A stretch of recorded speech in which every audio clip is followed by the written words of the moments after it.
The 1993 Cosford Incident by Charles Lear. On March 30th and 31st, 1993, reports of a UFO over southern England came in to the Ministry of Defense. Nick Pope was manning the UFO desk at the time, and he described that the phones were ringing off the hook. He posted a description of the most dramatic reports on February 20th, 2007, on the Physics Forum website. He appeared in a 2009 7 News Spotlight segment, an Australian program, presented by Russ Coulthart, and described himself as broadly skeptical and his investigation of this series of reports as the turning point.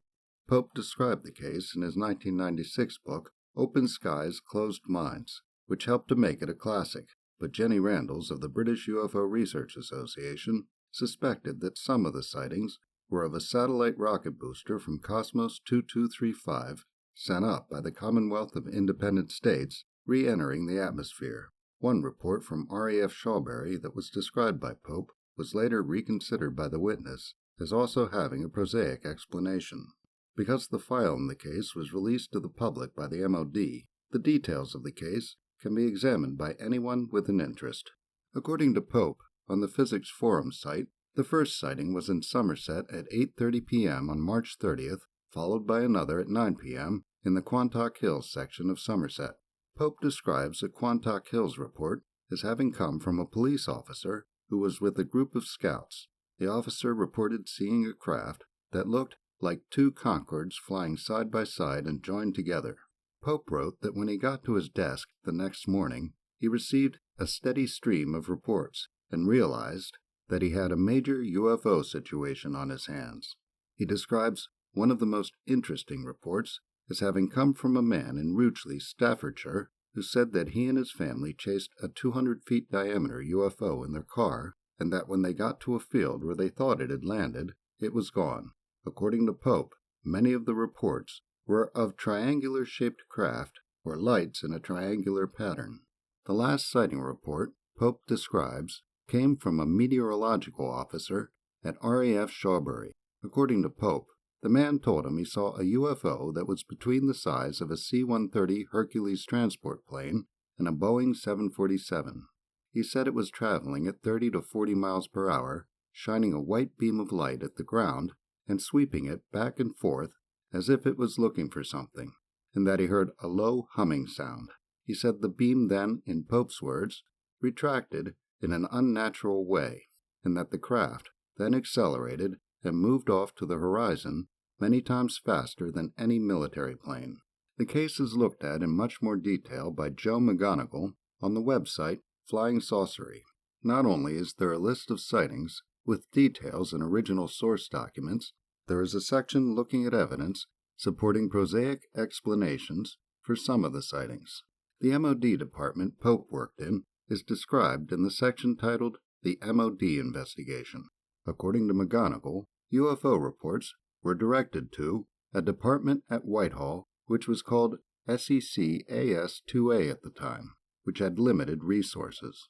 Pope is quoted as saying, "I shall stress that overall in the scheme of things, UFOs is a tiny part of my branch's business, probably not even taking up a quarter of my time."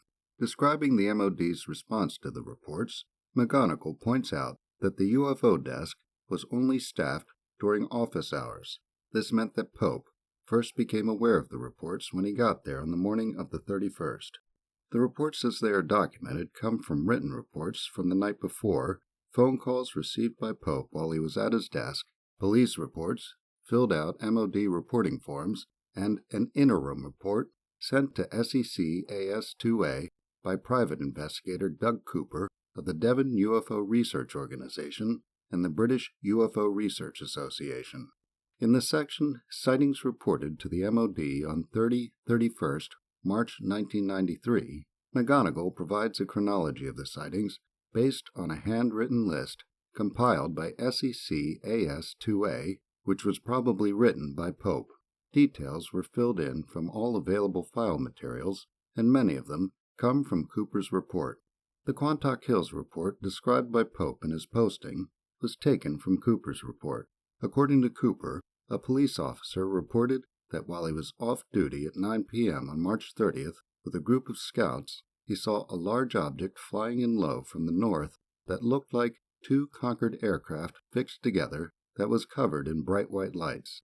While the report appears second in the chronology, Cooper reports that he got it after he gave details of sightings reported by police officers over the phone starting at 2:20 a.m. on March 31st to the Taunton Gazette and Honiton News, both of which published them on April 2nd. According to Cooper, his first call at 2:20 a.m. on March 31st was from Sergeant, name redacted, with the Devon and Cornwall Police. The sergeant reported that at 1:10 a.m. he saw, in Cooper's words, two very bright white objects hovering at approximately 2,000 feet north of his position. He had been alerted by two other officers who reported seeing two objects coming from the northwest. He said they ascended somewhat quickly to 10,000 feet and then moved southeast in an arc. According to Cooper, he contacted Police Control Headquarters in Exeter, Devon, and was told they had received similar reports, including one from the South Wales Gwent Police. He contacted them, and a sergeant there told him that he and another officer also saw, in Cooper's words, two very large bright white lights approaching from the north across the Bristol Channel. He contacted other police stations and got similar reports. Cooper sums up the reports this way. At this point, I now had some 7 or 8 reports, mostly police officers, who had all observed two very bright white lights or objects traveling across the night sky from approximately northwest to southeast in complete silence and trailing some form of illuminated vapor trail behind them. The incident from which this series of sightings gets its name is described in a report in the MOD file from the RAF police at RAF Cosford.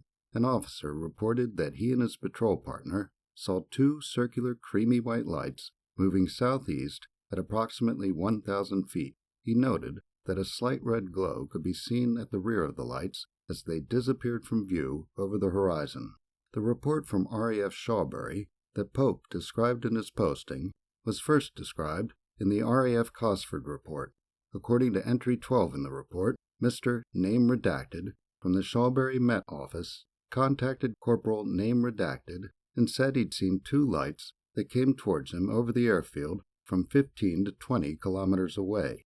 He said they moved erratically, unlike any aircraft, at hundreds of miles per hour. He said they seemed to be searching for something, and he could hear a low humming sound.